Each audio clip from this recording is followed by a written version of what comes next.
हितेंद्र ठाकूर यांनी मुख्यमंत्री आणि उपमुख्यमंत्र्यांची भेट घेऊन त्यांच्यासोबत चर्चा केली। एकनाथ शिंदे, देवेंद्र फडणवीसांसोबत त्यांनी तासभर चर्चा केली। पालकमंत्री रवींद्र चव्हाणांसोबत देखील त्यांनी चर्चा केली। विधान परिषदेच्या मतांसाठी मतदारसंघातील प्रश्न मार्गी लावण्याचं आश्वासन देण्यात आलं। पुढेही माझी आठवण ठेवा, ठाकूर यांनी सूचक विधान केलं।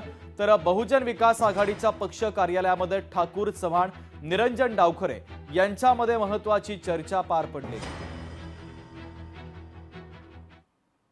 महाविद्यालय बनवायचे आहे शासकीय, त्याच्याकरता आदिवासी विकास योजनेतून आम्हाला जे पैसे वर्ग करायचे आहेत ते काय माहिती आहे। MMRD मधले आमची ब्रिजेस आणि मेट्रो किंवा अन्य जी रस्ते ही जी कामं होती ती, त्याचबरोबर उद्याला देखील आम्ही उपमुख्यमंत्र्यांकडे मीटिंग लावल्यात। आमचे MSCBचे जे प्रश्न आहेत, आणखी पाण्याचे जे प्रश्न आहेत, त्याच्यामुळे ते जलसंपदा आणि एनर्जी त्यांच्याकडेच असल्यामुळे आम्ही देवेंद्र फडणवीसांना उद्याला भेटणार आहेत। त्याला आदिवासी विकास मंत्र्यांना देखील आम्ही गावित साहेबांना देखील भेटणार आहेत।